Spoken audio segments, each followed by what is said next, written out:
Jésus s'était retiré du côté de Tyr et de Sidon. Et voici qu'une Cananéenne sort de ce territoire. Elle criait, disant « Aie pitié de moi, Seigneur, fils de David. Ma fille va mal, elle a un démon. » Il ne lui répond pas un mot. Ses disciples s'approchent et le prient en disant « Renvoie-la, parce qu'elle crie après nous. »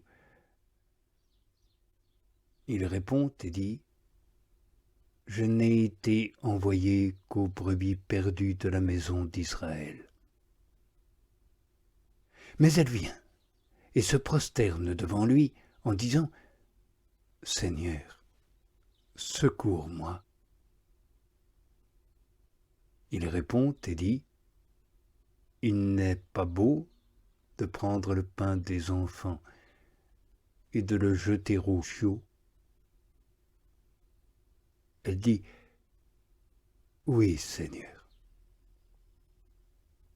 Mais justement, les chiots mangent des miettes qui tombent de la table de leur maître.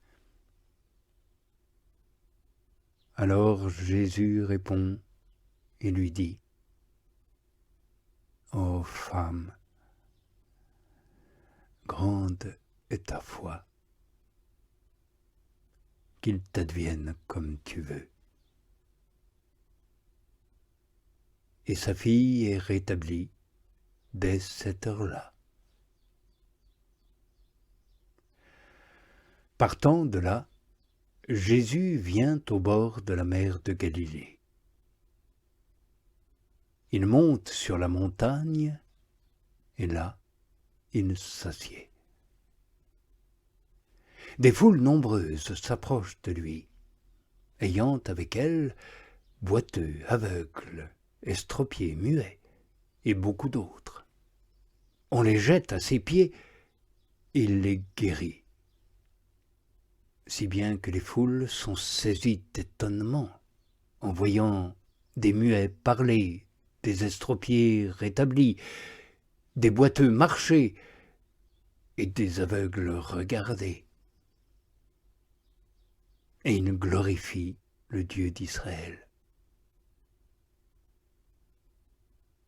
Jésus appelle à lui ses disciples et dit « Je suis remué jusqu'aux entrailles pour cette foule. Voilà déjà 3 jours qu'ils restent auprès de moi et ils n'ont pas de quoi manger. Et les envoyer à jeun, je ne veux pas, de peur qu'ils ne défaillent ton chemin. » Les disciples lui disent « Comment aurions-nous dans un désert assez de pain pour rassasier une telle foule ?» Et Jésus leur dit « Combien de pain avez-vous » Ils disent « 7, et quelques petits poissons. » Il prescrit alors à la foule de s'étendre à terre. Il prend les 7 pains et les poissons, il rend grâce, partage et les donne aux disciples et les disciples aux foules. Et tous mangent et tous sont rassasiés. Et des parts en surplus, il récolte 7 corbeilles pleines. Or ceux qui ont mangé étaient 4000 hommes, sans compter femmes et enfants. Alors il renvoie les foules, monte dans la barque et vient aux frontières de Magadan. Les pharisiens et les sadducéens s'avancent et, pour l'éprouver, ils l'interrogent. Qu'il leur montre un signe parti du ciel. Jésus répond et leur dit « Le soir venu, vous dites « beau temps » car le ciel rougeoie.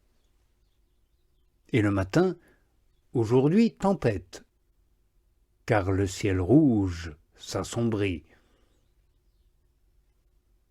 La face du ciel, vous savez la discerner, mais les signes des temps, vous ne pouvez pas. Âge mauvais et adultère, qui recherche un signe.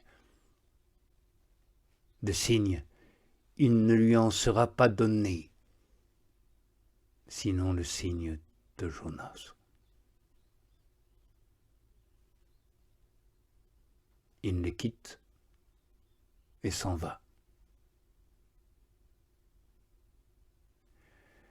Les disciples vont vers l'autre rive. Ils ont oublié d'emporter des pains. Jésus leur dit, « Attention, défiez-vous du levain des pharisiens et des sadduciens. » Et eux raisonnaient en eux-mêmes, disant, « Nous n'avons pas pris de pain. » Jésus le connaît et dit, « Pourquoi raisonnez-vous en vous-même, mini-croyants, sur ce que vous n'avez pas de pain? Vous ne saisissez pas encore? Vous ne vous souvenez pas des 5 pains pour les 5000? Combien de couffins avez-vous emporté? Ni des 7 pains pour les 4000? Combien de corbeilles avez-vous emporté? Comment ne saisissez-vous point que ce n'est pas à propos des pains que je vous ai dit, défiez-vous du levain des pharisiens et des sadducéens?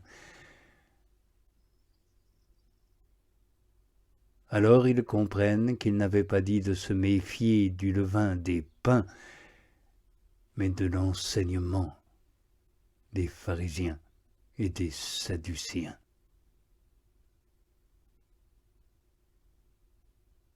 Et Jésus vient du côté de Césarée de Philippe. Il interroge ses disciples en disant, « Qui les gens disent-ils qu'est le Fils de l'homme » Ils disent, les uns Jean le baptiseur, d'autres Élie, et d'autres Jérémie ou l'un des prophètes. Il leur dit, « Et vous, qui dites-vous que je suis » Simon-Pierre répond et lui dit, « Tu es le Messie, le Fils du Dieu vivant. » Jésus répond et lui dit, « Heureux es-tu, Simon, fils de Jonas, parce que ni chair ni sang ne te l'ont révélé, mais mon Père qui est dans les cieux.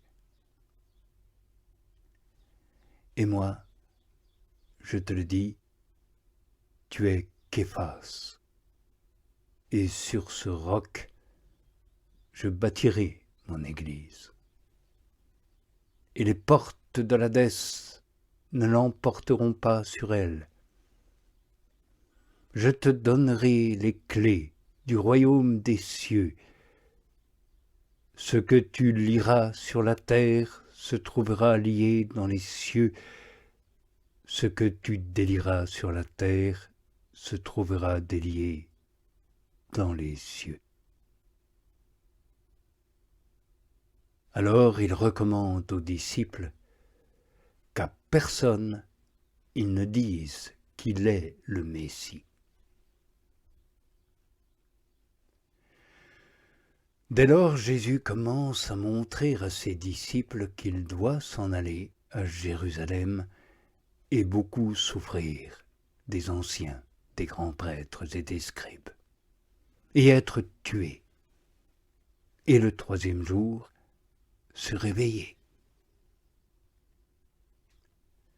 Pierre le prend à part et se met à le rabrouer en disant « Par égard pour toi, Seigneur, non, cela ne t'arrivera pas. »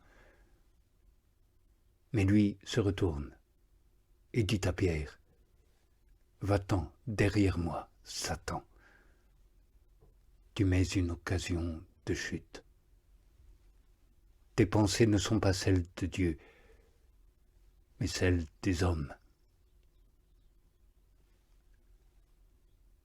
Alors Jésus dit à ses disciples, « Si quelqu'un veut venir derrière moi, qu'il se renie lui-même, porte sa croix et me suive. » Oui, qui voudra sauver sa vie, la perdra. Mais qui perdra sa vie à cause de moi, la trouvera. Oui, quel profit y a-t-il pour un homme de gagner le monde entier, mais donne sa vie?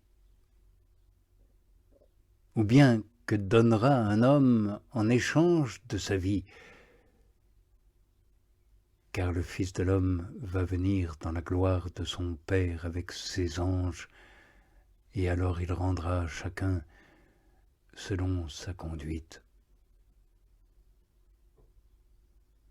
En vérité, je vous le dis, il en est de présents ici qui ne goûteront pas la mort avant d'avoir vu le Fils de l'homme venir dans son royaume.